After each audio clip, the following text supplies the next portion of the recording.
Hey everybody, this video is going out specifically to the instructors out there.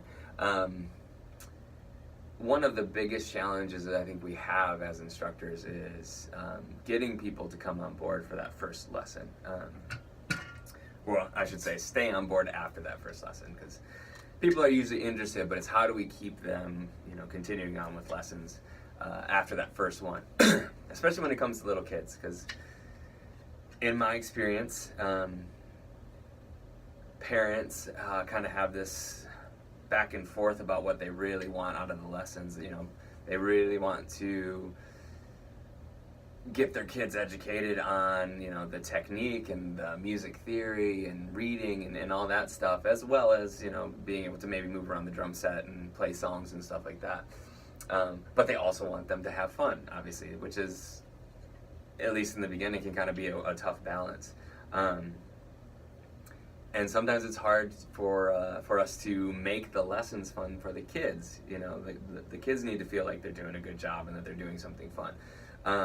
So over time, I've discovered this little, what I call a game changer for me, anyway, in order to turn that first introductory lesson, which is sometimes a free lesson if you do that sort of thing, or it might be the only one they bought.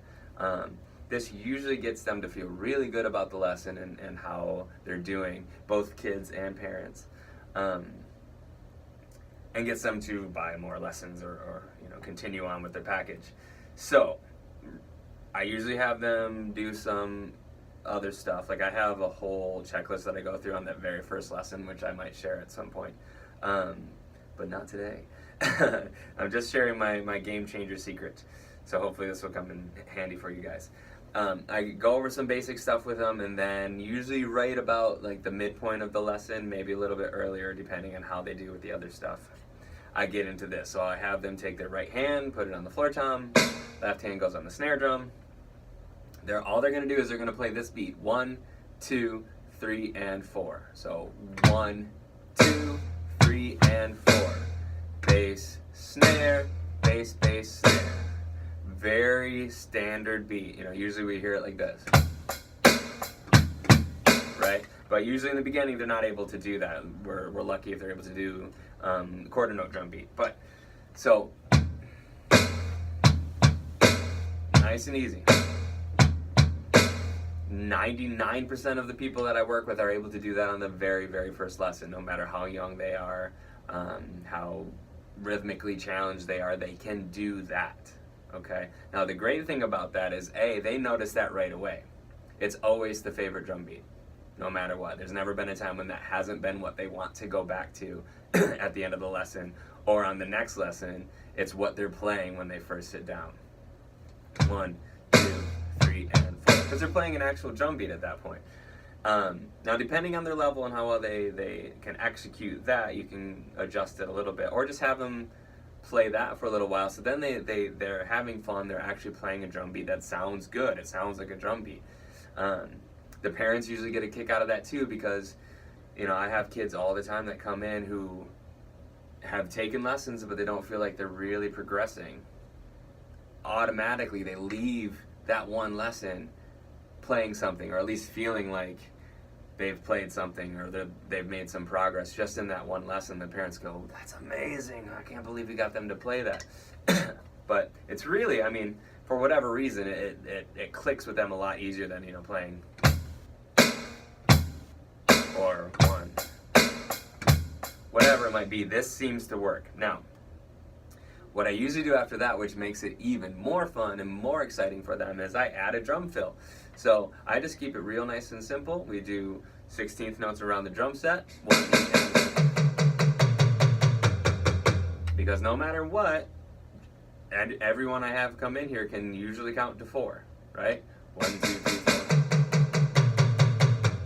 Now you can get into the 1E and a 2E and a 3E and a 4E and a later if you want, or you can do it right now, just depending on the student. But more importantly, I just say play 4 on each drum. So they do that.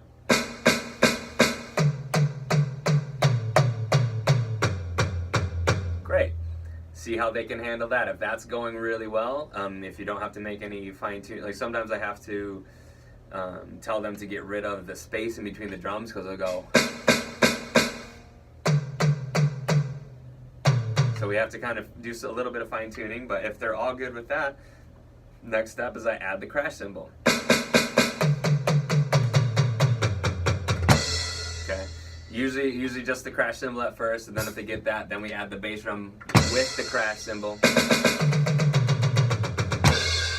Awesome. Now they feel really good because they're hitting the crash cymbals, which they always love to do, and they just did a drum fill. That seems really cool. They're moving around the drum set. Then I add those two together. So I just have them, sometimes I'll set a number, sometimes I just say play as much as you want.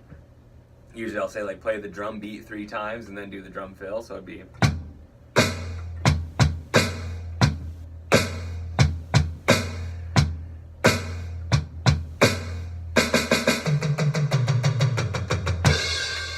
Which is nice because now they've done this whole thing. They've done a drum beat with a drum fill. They've played, essentially a song right there. Plus, you as the instructor, you get to really get a sense of their timing, going from the drum beat to the drum fill, like their understanding of the 16th notes versus 8th notes. You also get a good sense of how well they can stay focused as they're playing the drum beats, because a lot of times they'll play it, and you tell them to play it 3 times, they play it twice, maybe they play it 6 times, who knows.